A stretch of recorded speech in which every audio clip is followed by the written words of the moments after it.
Welcome to Authentic Living with Roxanne, a place where we have conscious conversations about things that really matter in our lives. And now here's your host, Roxanne Durhaj.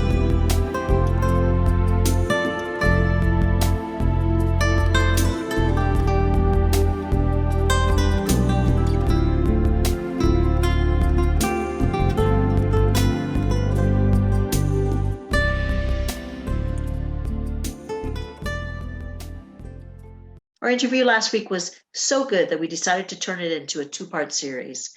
If you missed last week, you'll find the link in the show notes. It's not mandatory that you listen, but we want to make sure that you don't miss out on this amazing conversation. Hi, everyone. It's Roxanne Durhaj. How are you today? So glad you're tuning in yet again to hang out with me with Authentic Living with Roxanne.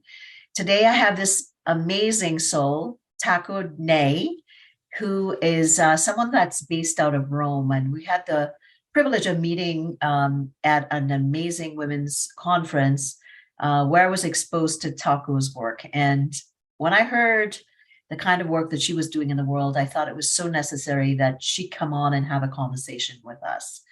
Tacko is an author and an advocate for women's issues. And most recently, I would say she has put out something in the market that she's just released to help us understand the plight or the stories of women via some of the art in her book. So Tacko, thanks so much for coming on today. Thanks, Roxanne. It's a privilege to be here with you today. You said that women are poets, and I think, clearly these are powerful stories, Tacko. Like, in my career path, my path is definitely with women's issues, but as a psychologist, I took a different path, and one of my areas of specialties when I practiced was complex PTSD and trauma, right? So, dealing with sexual assault, sexual abuse of women, right? And, nothing like humbling, being put to your knees when you unfortunately, and I was put there to obviously guide women and help them heal, but very, very powerful, when you hear these stories, because there's a part of you that says why, right? And what can you do? And all I did was use, what I knew to help healing. But you're right, it's so important. Going back to your whole concept of what can we do? And you said that in your book, women came up with solutions. Let's talk about this, right? Yes, I think we have made changes, but there is definitely more need to rally so that we as women that are privileged, like you said, in so many capacities, what are some of the solutions that the women in the book came up with? What are some of the top ones that you thought of, or innovative ones that you think might be useful for people to know about? Well, education always, comes on top. One of the contributors actually shared her life story because she was explaining that she is from a polygamous family and her mother never went to school. But when she got married to the father who was already polygamous, she made it clear that she absolutely wanted her daughter to be educated. It was a fight, but at the end she got educated, and now she's a woman leader in her country. And she was praising her mom, who, although not having had the opportunity to go to school, understood the importance of education in a girl's empowerment. Mm-hmm. And for her mom, the most important was for her to be educated, not married. So education came before her finding a good husband, which is very unusual in that community. So education comes first, and one of my paintings talks about girls rising, and it's emphasizing the importance of education. Of course, also in relation to the kind of work that I do, We know that there are many commitments, there are many legal frameworks, the laws, the gender provisions in national constitutions. The commitments are there. The issue is the practice. Because if you have high levels of illiteracy, women cannot even read about their rights. So you can have And the system in place, but the inability to read and to understand what is being said, women may not know that those rights are actually there and could be, part of them if they don't even know what it's saying in those bills, like you're saying. yes, and there are many communities where you have, the first port of call for a woman in a remote community is the informal justice system, because it's difficult for her to reach out to the city, and financially it is also quite an investment to go to the city and get a lawyer, and she may not even understand all the intricacies of the justice system. So there are many places where you have this duality between the laws, the informal laws in place, the way that communities deal with certain issues, and the law. So just to say laws are good, policy documents are good, but we should really make sure that their impact is felt by rural women, in the small villages. So some of the solutions were also about this global sisterhood or local sisterhood, the mentoring of women, that some women take it upon themselves to mentor other women so that they can also rise up. And there was also proposals around gender parity. How do you make sure that women also participate in shaping the decisions that will impact their lives? And in there, you usually have two views.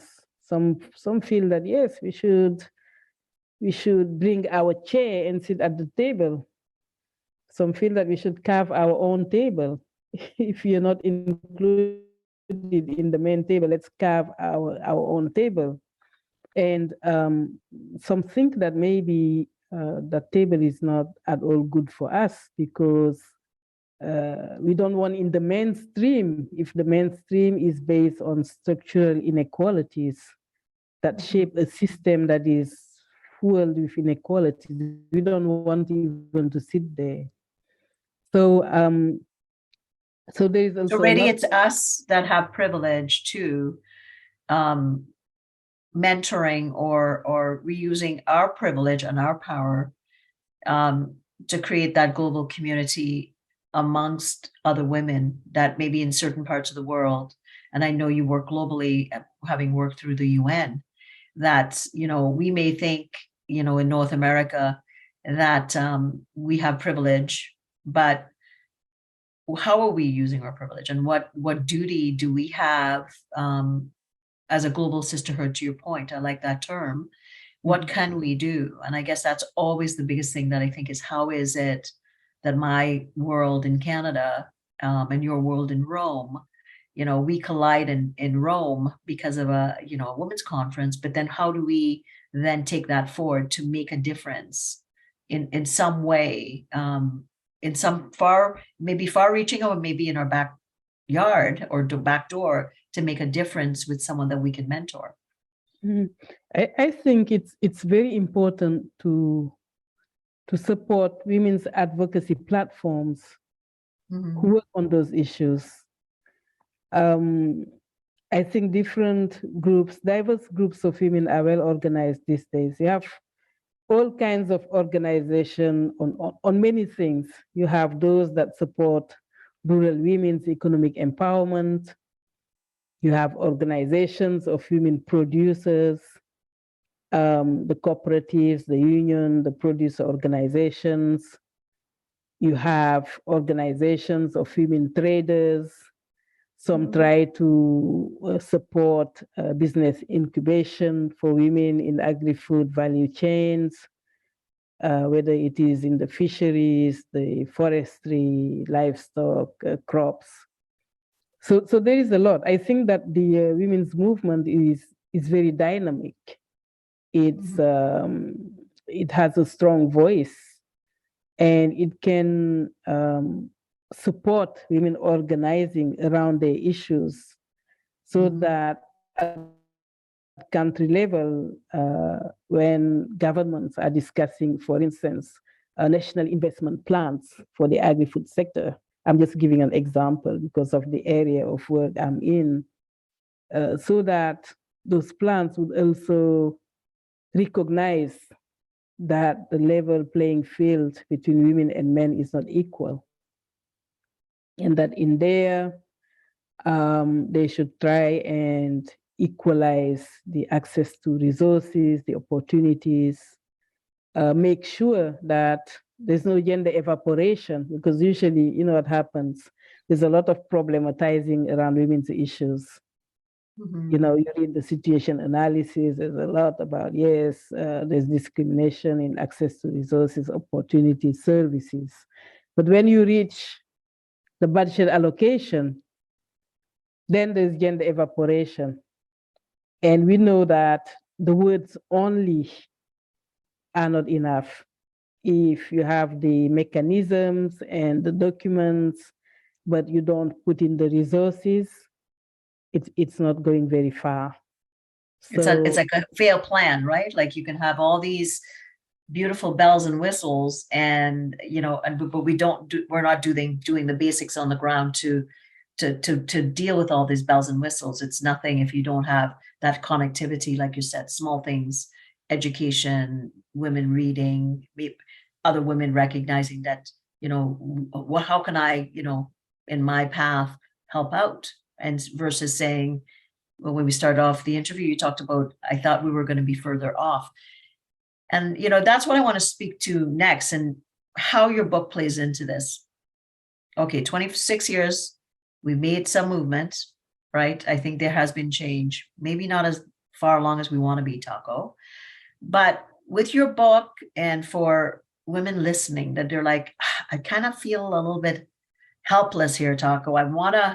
I want to do something. I want to make a difference. Like, whether you're a female CEO listening to this, or a woman that's at home thinking, I could still give something. What words of wisdom would you give to women out there that want to help move parity forward?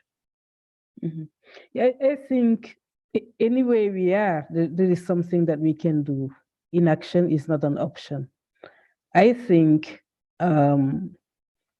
we can reach out to networks, to groups that we know do good groundwork, and they're all present on the net. There is a lot of communication around different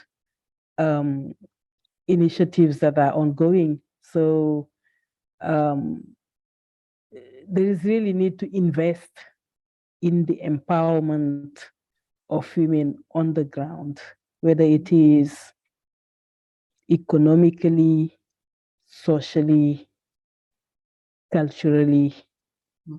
It has to be a package. Sometimes it's not just good enough. We can be funding, we do a few economic activities, but the woman is battered at home every day. So it really has to be a systemic approach. People can donate. They can donate in different ways to different organizations. The book that I've written, I'll donate part of the proceeds. And there are many initiatives. The WIN conference, you saw that they brought also women from different regions. I think it's a fantastic platform that can also contribute to women's empowerment. So they're different, the organizations are there.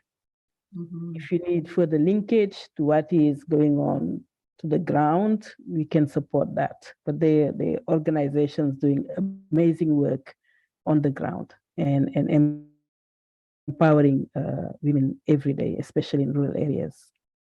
So tell me, as we wrap up, what is your hopes or your dreams for this book, and how could we help you to achieve that goal? Well, first, for me also personally, it's my first art book. What happened is I started painting very casually at home, and these apartments, they're not massive. So at some point you reach also to a point where storage even is an issue.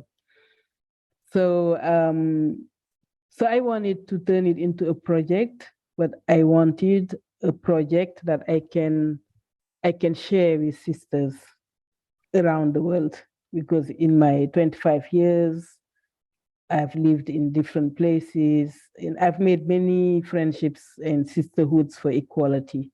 And I wanted it to be a project that bring different groups of women together. So, so I think the book is the starting of something new. I like this participatory approach, and probably over the years at the personal level, I want to be in a position where I can go to a community and paint together with women in that community and try and sell it in the international market and reinvest in that community. So I think moving forward in the long term, that's what I envisage. So this is like my baby steps Yes. to start working towards that. Because I believe How that, beautiful, like to go into a community and be immersive, right? Like, I mean, to really, kind of go into the culture. And I would think if I brought you to Trinidad and, you sat around women and, obviously in my culture, like a lot of cultures, we cook and, in Trinidad, we call it liming, but, you yes, get together and you create a scenario. And then out of that, like you said, every woman is a poet. So something comes from, the outpouring from their heart.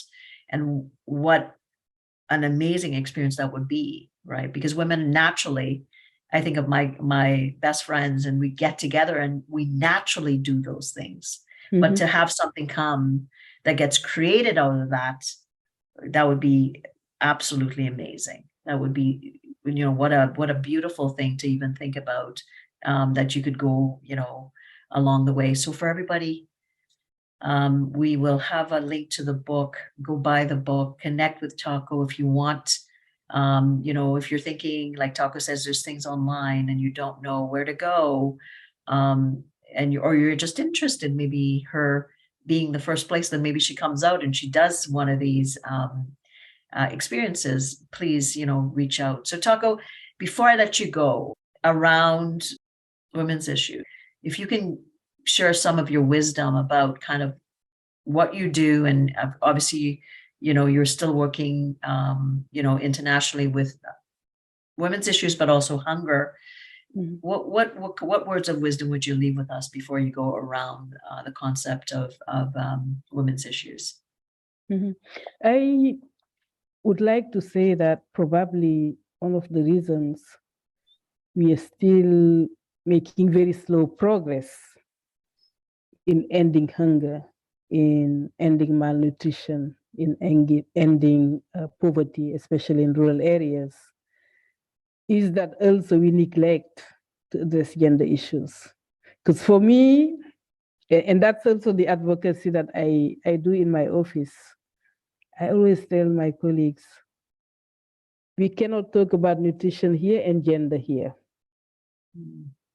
They are part of the same thing. If you want to be successful in your work on nutrition, you have to address gender issues, because we know, for instance, that a healthy, educated, and well-nourished woman, she's a better producer, she's a better investor, and she has healthier children with stronger immune systems who will perform better at school.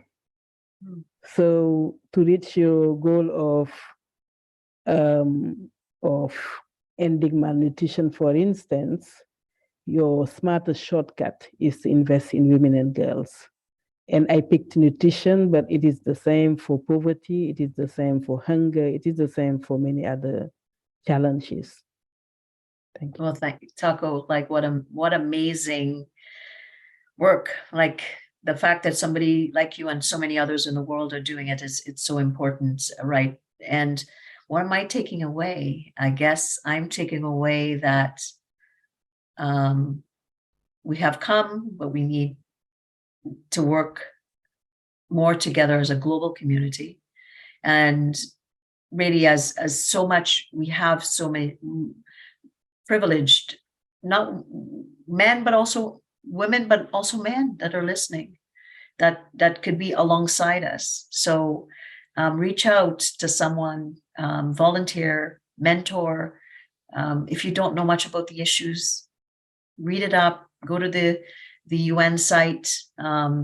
We will have some links in here that Tacko will also give to us to educate yourself about what is it that you can, do so that our future generations are better equipped with a bit more than what has happened, like Tacko said, in the last 26 years. And go out there and make a difference in whatever way. It does not have to, it could be in your community helping out with, like you said, going out to give a hot meal, to, giving back a bit of what your expertise is to another woman somewhere. And we need to give back in order to grow together. So no, Tacko, thanks so much. The link, like I said, for the book is will be in the show notes. Please, Tacko, if they need to get a hold of you, where would you like people to connect with you? I will give you my address where people can reach me on different social media platforms as well. So I would communicate that. Thank you. Okay, well, thanks so much again, everyone. What an inspiring conversation. I look forward to connecting again. And if you're needing to get connected with me around authentic heart leaderships, you can go to roxannedurhodge.com/quiz. There's a little mini quiz you can do, and we'll send you a mini report. Again, thanks again. We'll talk to you next week. Thanks for tuning in to Authentic Living with Roxanne, creating the space for positive, healthy change. Roxanne is a keynote speaker, psychotherapist, and coach. To work with Roxanne, visit roxannedurhodge.com/blueprint. We'll see you next time on Authentic Living with Roxanne.